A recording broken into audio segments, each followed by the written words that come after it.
Tucker is a multiple New York Times bestselling author with over 3 million books sold. He's also a serial entrepreneur running a publishing company and a marketing business, as well as other ventures. His latest book is The Bookstrapper Guide to Marketing Your Book, Creating a Bestseller by Yourself, which is fantastic. So, Tucker, tell us a bit about your background in the publishing world and how you came to reject the traditional way. Well, the honest reason is because at the very beginning, I was rejected by publishing more than I rejected it. In This is in maybe 2000. 2001. I just graduated from law school, and I got fired from my first job as a lawyer. I wasn't very good at being a lawyer. Actually, I did the work fine. I just wasn't very good at dealing with the sort of things you're supposed to do, like be nice to your bosses and stuff like that. And then I went to work for my father. He owns a restaurant company in South Florida, and my dad actually fired me from the family business. So I clearly wasn't good at law or business, or restaurants. So I kind of had to figure something else out to do. And it was funny, the whole time I was doing this, my buddies and I we had just graduated law school, and we were all writing emails to each other because we're all living around the country. And my friends thought that my emails were like the funniest things that they'd ever read. So one of my buddies was like, "Look, man, you need to do this because you're not good at law, you're not good at restaurants, but you're very good at writing, and you're very funny."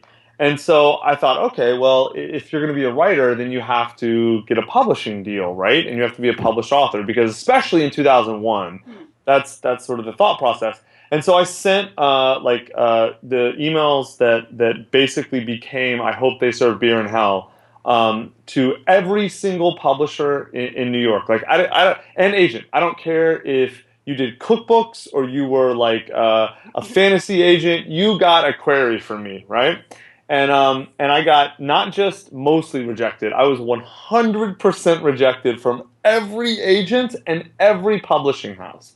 And so this was like late 2001, early 2002 by this point, and I had literally nothing else to do because at that point, if no one wants to publish you or represent you, you're just kind of done. Except that's what you were thinking. People used to think. Except now, this thing called the internet existed, and so I was like, all right, well, I can just put my stories up on a website. And this is 2002, so this is like GeoCities is like kind of the big thing. This is pre-MySpace, pre-Facebook, pre-Twitter. This is almost pre-Google. Like this is how early this is. Google's still just a search engine run by nerds at Stanford. And so I had to learn to code HTML, and I put my stories up. And the site is kind of funny. Everyone made fun of me because my site was so plain, and now the site that I designed looks kind of like Tumblr looks now, right? Clearly it was nowhere near as good technically. It was just crap HTML, but and I put my stories up, and they kind of blew up, like people, because they're funny, and so people like read them and forwarded them to their friends, and this is back when email chain letters existed, and it became this big thing. And so long story short, publishers started coming back to me. MTV did like this thing on me, and publishers started coming back to me wanting to publish my books. And so then I did Beer in Hell, and I did Assholes Finish First, and those did really well, like #1 New York Times bestsellers, etc. And then I realized, well, I don't have to use publishers, that there's another way to do it. So what I did with my third book, with Hilarity Ensues, is I realized, I was like, all right, here's what I'm going to do. I went to Simon & Schuster and said, I want a publishing deal. Because I was like, look, there's only about 7 to 10 distributors, but there's thousands of publishing companies. So who owns the trucks and the warehouses and who has the sales reps that talk to B&N? It's only those 10 distributors. And so I went to SNS and I said, if you guys don't give me a distribution deal as a publisher, then I'll just go to Pegasus or someone else, and I'll do it. And so they did, and I went from making 15% of hardcover royalty to making 89% of net receipts.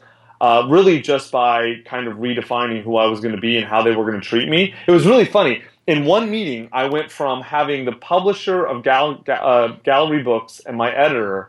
They left the room, went and talked to like someone way above them, C-level person, like the CFO, they came back and they're like, all right, well, we have to go now. And the CFO and the VP of distribution and somebody else are going to come in. And then they asked me, they said, Tucker, can we stay in this meeting? And I was like, well, yeah, sure. Why not? And they're like, I'm like, why do you guys want to stay? They're like, we've never actually been in a meeting with C-level people here or talked about distribution. And I was like, yeah, sure. You guys can be my guests.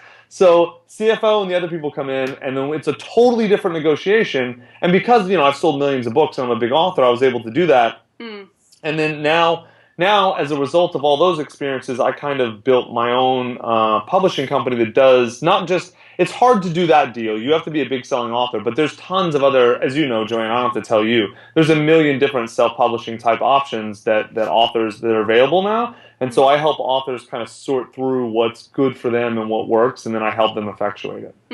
And what I love about your story, I mean, obviously your own books are quite irreverent and a certain type of humour, but what you've done with that is also turn around the kind of pick-me attitude, and you've just gone, I don't like being told what to do, and just kind of got on with it. But what I also wanted to ask you is, I didn't realise that was 2002, so that's a long time ago now. So what have you seen the attitude towards self-publishing? Has that attitude changed completely in that time? The only place the attitude hasn't changed are the snobbiest, most powerful people in publishing. It's totally changed everywhere except those people, because those people don't want self-publishing to work because it reduces their power. Right. So, right. I mean, as you stated at the beginning, Joanna, I own a publishing company. I started one. I sold that one. And then it's funny, the company that bought my old publishing company, I worked for them for a while. I quit. And then the publishing company didn't collapse, but they stopped wanting to do it. So I went back and bought the publishing company that bought me for less than I sold my other publishing company. It was a pretty cool deal. So now I run that publishing company that bought my publishing company, and it's all mine now. And I help tons of authors, and I don't. And then I also I don't run a marketing company. Ryan Holiday owns Brass Check. He's the owner. He started it. I just helped him found it. I'm a small part of that. But I see publishing from those two ends. And so I see customers, I see authors, I see everything. No one cares who publishes a book anymore except two people. The fancy people in publishing, and then some fancy people in media. Because again, it's reflective of their power. But I've never, ever, ever have I seen a customer, an actual reader who buys a book, say who published it. What they do say is, does this book look professional or does it look reputable, right? So that's one of the big things that we emphasize to all of our authors now. Whether you are self-published or traditionally published, your book must look and feel very professional and very high status. Or it needs to feel for whatever it is. If you're writing a humor book, it doesn't necessarily have to feel high status, but it has to feel what you're trying to project. And I think, what's ironic now is that a lot of traditional publishers do a worse job with making professional books than some self-publishers. Yeah, I agree. Well, although I want to come back on that, because it's also some authors who are down on self-publishing. Some of the nastiest comments are actually from authors. So why do you think that is? Is it just the dream? People still expect that dream? Yes, well, it's sort of, it's almost like a version of Stockholm Syndrome, to be honest. It's that if you're, I'm 38, right? And I'm right in the middle of sort of the digital divide. Like, people 35 and younger kind of don't remember pre-digital. Like, those are people who had email addresses in high school, right? And people older than me didn't get email addresses until maybe the end years of college or after college. I got my first email address my freshman year of college, and they started handing out email addresses at the University of Chicago like 2 years before I got there. So I'm like literally right in that divide. So I kind of straddle both worlds. I think people 40 and over, generally speaking, not everyone, but generally speaking, they don't like anything most old people don't like anything they didn't grow up with. Like every old person thinks it's so much easier now, and kids are lazier and stupider, and it's never ever true. Everyone's always said that, and it's never true, right? Yeah. Well, I think that's a lot of what's going on. But then combine that with the fact that if you're 48, let's say, and you grew up your whole life being told, like, okay, you're an author if you get published, and you're an author if you get chosen by the New York literary elite, right? But and then let's say you've actually done it. I'm one of those people now, like not me personally because I hate those people, but the people like whatever novelists you wanna pick, Jonathan Safran Foer, like those type of people, right? And so to them, their identity is about being chosen and selected by the literary elite. And so now what they see is people like you or Amanda Hawking who are selling way more books than them, who are way more famous and way more popular, and they're not getting chosen by the New York literary elite. They're, more importantly, actual people are buying their books because they actually enjoy them, right? But they hate that because that takes away from their status and their prestige and their power. That's why they have nasty comments. Because it's not about, to them, writing is I'm not saying this about all writers, but to those people, writing is about their identity, and part of their identity is exclusion. You're not allowed in my club. I made this club and you're not because you write down market vampire novels for white trash in Nebraska, right? And so like, which I think is total bullshit. But that's how those people think, and it's one of those things that's hard to understand until you actually talk to them and you actually work through it and you realize, wow, these people are such incredible elitist snobs, and in the worst way, they basically think that their club should be. That what makes them special is that they're in a small club, and the only way they can feel good is if other people are excluded. And to me, that's awful. And to most people, I think any idea should compete on its merits in a fair marketplace, right? And that's what self-publishing has allowed, and that's why you've seen the death of the literary novel, because guess what? Most literary novels are terrible. They're just terrible, and no one wants to read them, you know? And that's just the reality of it. That they just are. Yeah, and it's. I mean, I'm not going to come back on all of that, but the one thing I think is interesting is that the permission aspect. I think what you've got and what I've got is we do not like asking permission.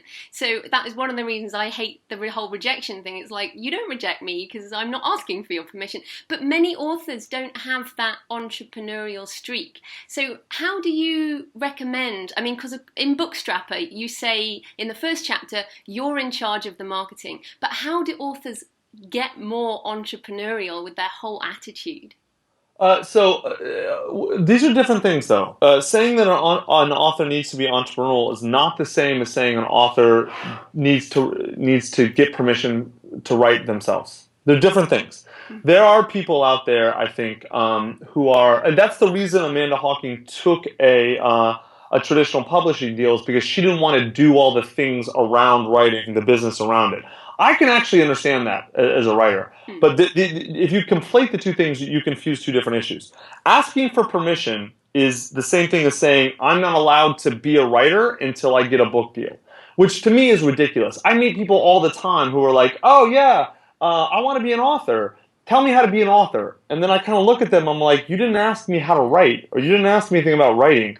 And they're like, oh right, I just want to be an author. It's like, that's what being an author is. Like, they're looking at all the oh, you're famous and you're respected and girls like you and you make money and you blah, blah, blah. And I'm like, right, I did all that because I wrote stuff people want to read. That's where it all starts, being an author. So I think your point is a good one. You don't need permission to be an author. All you need to be an author is an audience.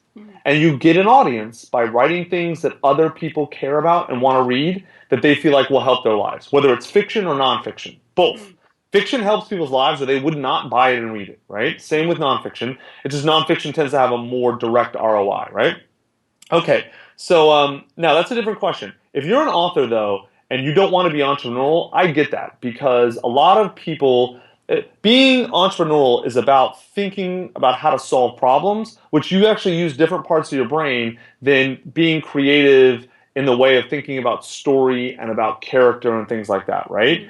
So I totally understand authors who are like, I just want to write, I don't want to do the business of writing.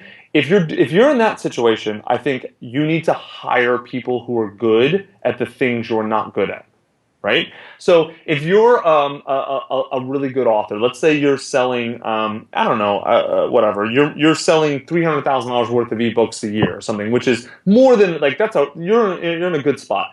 At that point, you can easily hire someone to handle your marketing. You can hire someone to build your sort of author site, your authority site. You can hire someone to run your email list. You can hire someone to do your book marketing. You can hire someone to do all your covers, and you can even hire a virtual assistant to manage all those people. You know? That's true, but most of the people listening don't have that. Right. Well, here's the thing. You can't hire people to do that work until your writing is popular enough that lots of people are paying you for it. Right? But here, look, Joanna, 10 years ago even, the path didn't exist to go from unknown writer sitting at your computer to making a couple, even even $100,000 a year, you can easily hire that whole team. They're not going to be the best in the world, but you can hire capable people at all of those levels, right? And so if you're starting at the beginning, my advice would be to not worry about marketing, to not worry about any of the business stuff. My advice would be to write. Figure out what you like writing, you're good at writing, and people want. Where's the overlap between those three sort of circles, right?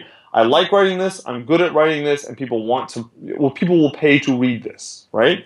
If you can figure out that overlap, then that's where you need to focus. And then once you get good enough that you're making a little bit of money, then I would really start thinking about, okay, how big can I get? And then start learning, I'll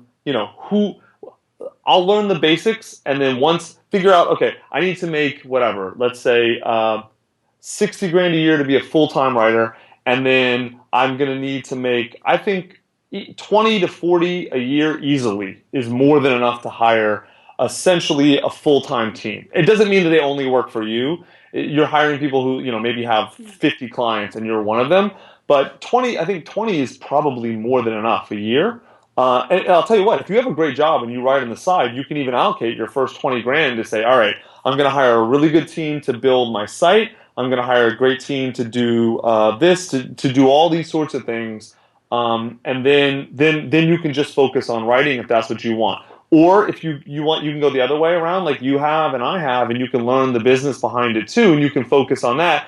And then you don't have to hire a lot of people, or you can know, all right, I only need to hire one person for this specific thing, and then I know what all the prices are, et cetera. Or the more you know, the less you have to spend on other services. Other people. Yeah. But it's a trade-off, Yeah, no, absolutely. So for people with just, I think about $6, they can get your Bookstrapper book, which I love the tagline, by the way. I like Bookstrapper. I feel like that's a great line. I want to be a Bookstrapper.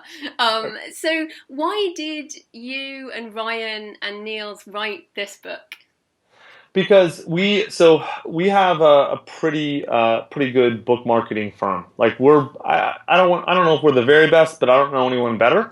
We've done the marketing for my books, which have sold over 3 million copies. Tim Ferriss's books, which have sold over 3 million copies. Robert Greene, who sold millions of copies. Who else have we worked with? Paulo Coelho, Seth Godin. We've done specific things for them. We haven't done we're not responsible for all their success. But you get on the list, like there's just dozens and dozens. I think we've launched 17 bestsellers, like 4 number one bestsellers, whatever. And this is only in about a year and a half, 2 years we've been doing this. So we're really busy and we're really expensive. A book launch with us basically starts at about $20,000, and is usually can run up to 50 depending on how much work you want us to do and whatever.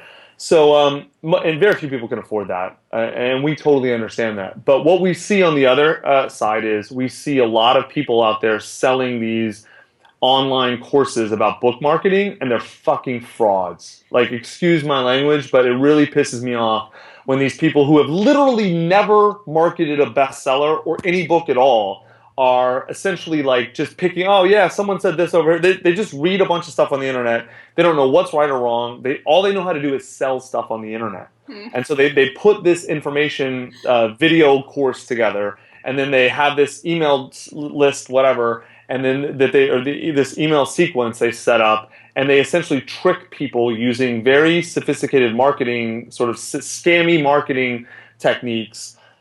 People that get people to pay anywhere from $400 to $4,000 for these big courses that teach them, at best, they teach them nothing they couldn't get for free. At worst, they teach them stuff that's wrong or even like negative that hurts them. And so we would see these people doing this stuff, and I wasn't even mad that they were making money. I made plenty of money. It's more that what they were making money scamming people.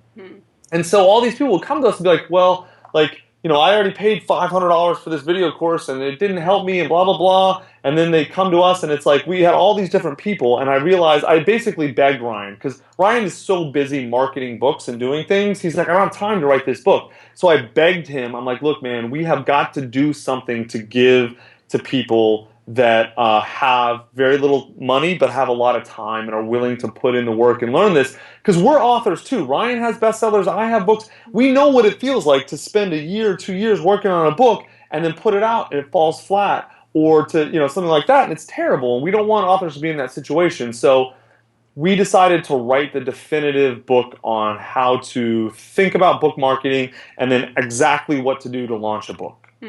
And so that's sort of what the book is. Yeah, no, and it's great. It's really detailed and there's lots of stuff in there. Just one thing, do you think it's there's a lot that's crossover, but it is mainly targeted at non-fiction authors. I'd probably say at least 80% is relevant for fiction as well. But do you guys talk about fiction marketing? No. So we actually debated calling it book marketing for nonfiction. The only reason we didn't is because I gave it to a couple buddies of mine. I think you know Sean Platt, don't you? Yeah, right. So I gave it to a couple buddies like Sean. He's like, no. Because we're not book marketing experts. But Sean said, no, there's a lot of good stuff in here for fiction guys. Just make sure you delineate. And so we did.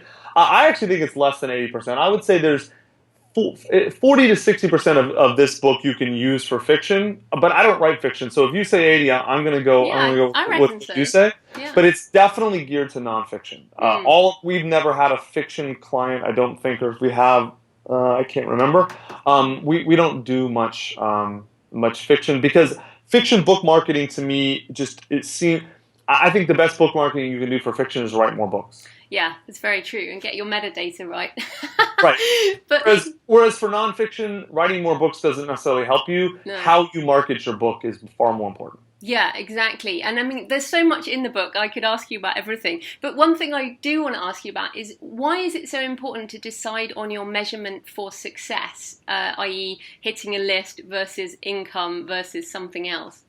Because that fundamentally determines what you're going to do, your strategy. If your goal is, I want to hit the New York Times bestseller list, then you have to pack as many sales as possible into 1 week, your release week, right? And that's really hard to do, and it prevents other marketing strategies. You can't do everything. It's sort of like I can't be in 2 places at once. I can't do this podcast and write a book. I had to pick, right? Same thing. Like you can't hit every goal with marketing. And most of the people who come to us in the beginning are like, all right, I want to hit the bestseller list, and I want a bunch of evergreen marketing, and I don't want to spend any money, and I want to be an astronaut, and an actor, and everything. And it's like, no, you can at best you can have a secondary goal, but you need to pick your goal. And then once we kind of break people down, most people in nonfiction, when you actually describe what the goals are, the various goals are, they realize hitting a bestseller list is one of those things that would be nice, but is not crucial.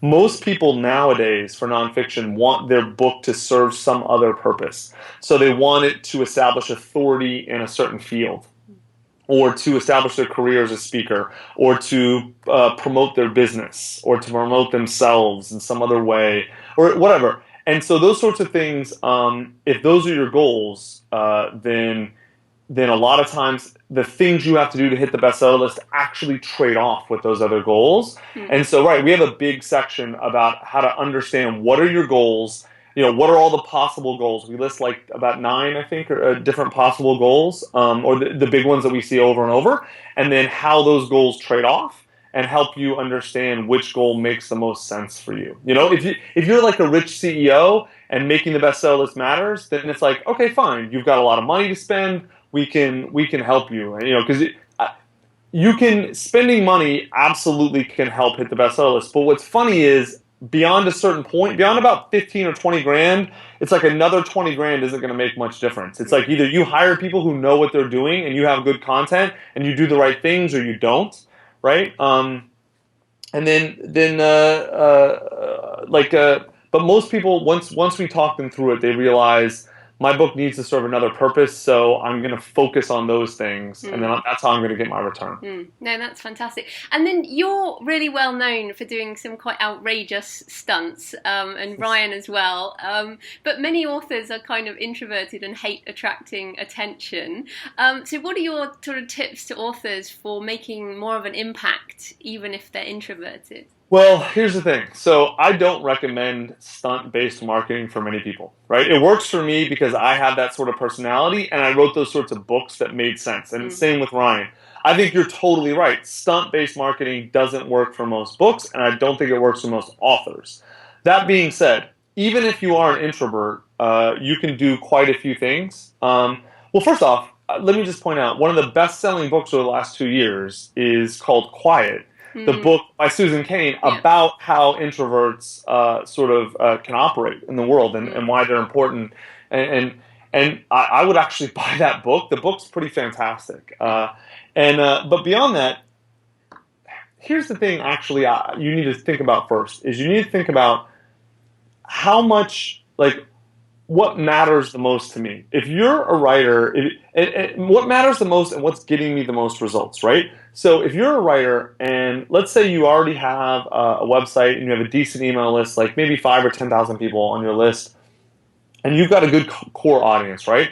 And let's say that between you do a guest post on a couple blogs and then you do a couple freelance things, and between that and your books, you're making a good living, 60 grand a year or something, then I would actually recommend, it depends what your goals are. If you just love writing and you don't like marketing, then I would do as much as possible to set up automatic marketing, right? So where like your site sort of markets itself, and then you set up, okay, like I'm gonna pull stuff out of my previous books and send those out as blog posts to my lists, and I'm gonna put those out on these sort of blogs that redirect back to my site. They get people on my list, and then that's gonna be 20% of my time, and then 80% is gonna be writing, because I love writing new books, because every new book earns me, let's say an amortized value of 20 grand per year over 5 years. Then I'm just gonna spend my time writing books and then kind of create auto marketing, right?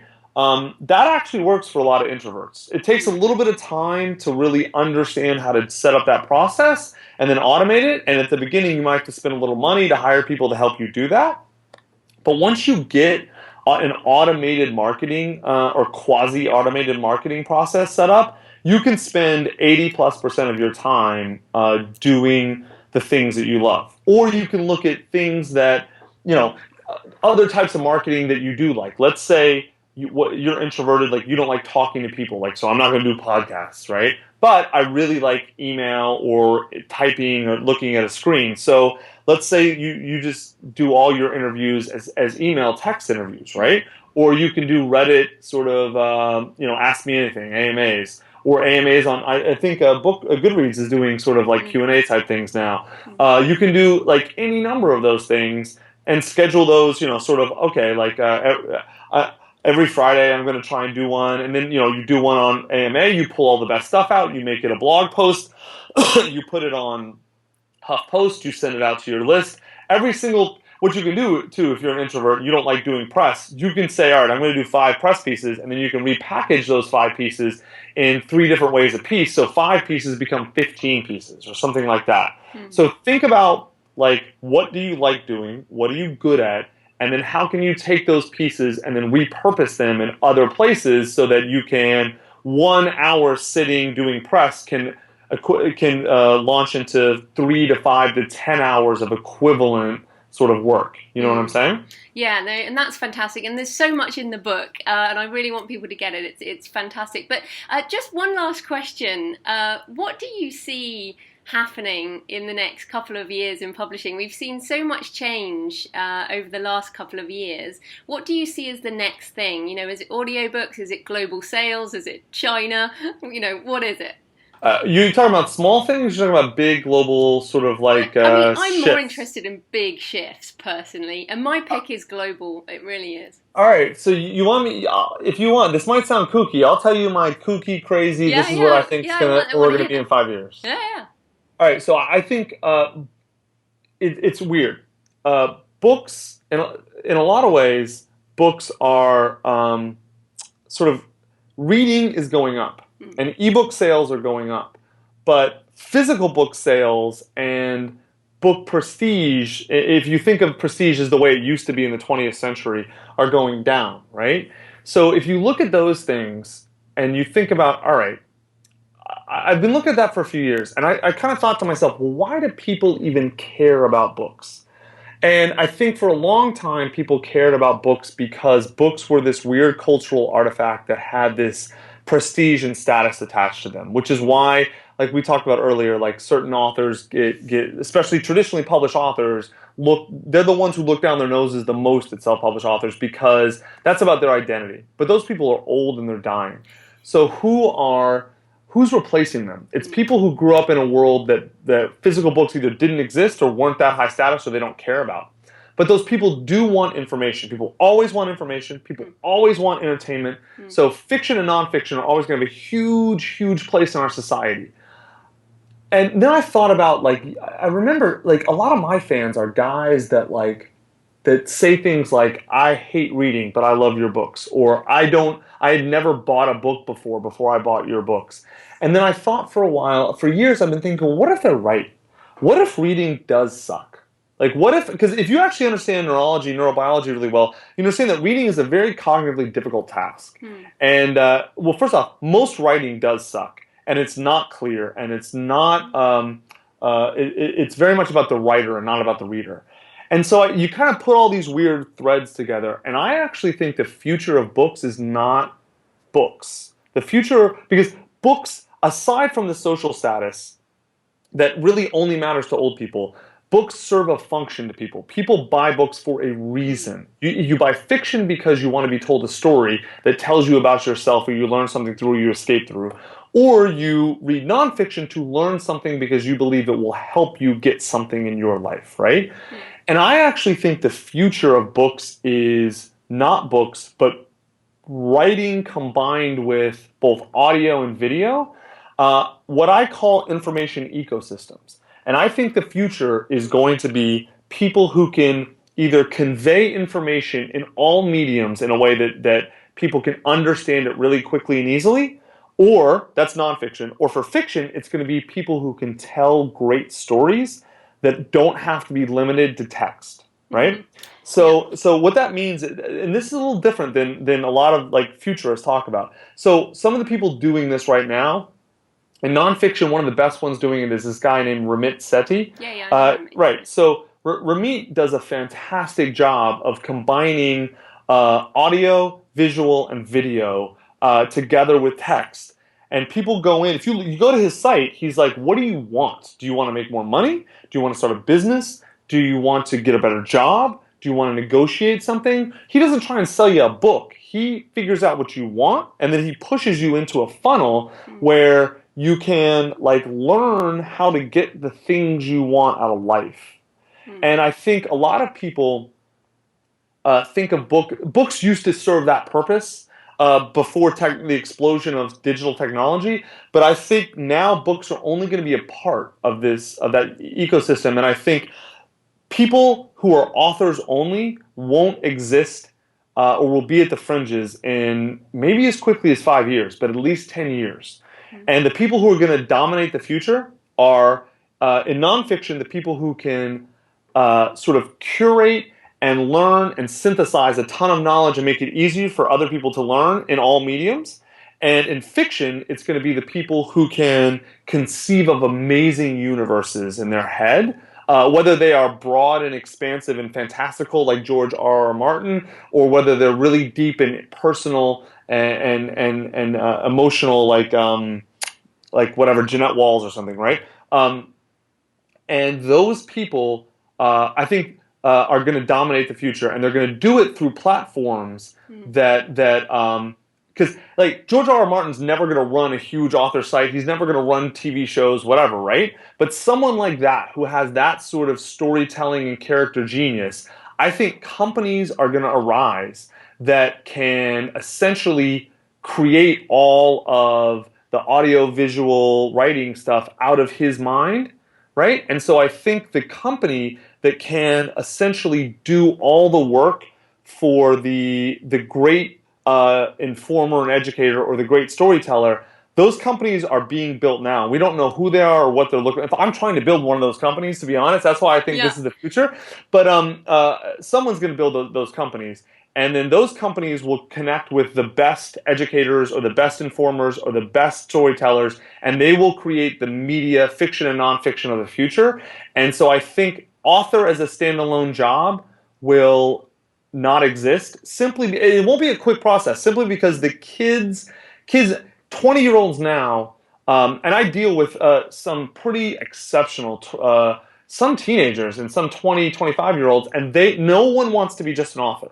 They all want books, but the book to them is a piece of this information ecosystem. Oh, I have a website and I have the cool YouTube channel and I have books and I have all this other stuff because they live all in digital media. They don't interact with digital media; they live in it. And I think books are essentially not going to be seen as different. They're going to be seen as a part of it, and then eventually they'll almost not exist on their own. Writing, I think, absolutely will. Books as their own separate artifact and authors as a separate job, independent from other things, I think eventually will phase out and will no longer exist. And it's good you said that, because on my to-do list is to figure out how we can get into Oculus Rift. I'm like, Oh, yeah. that is, Well, that is people, coming.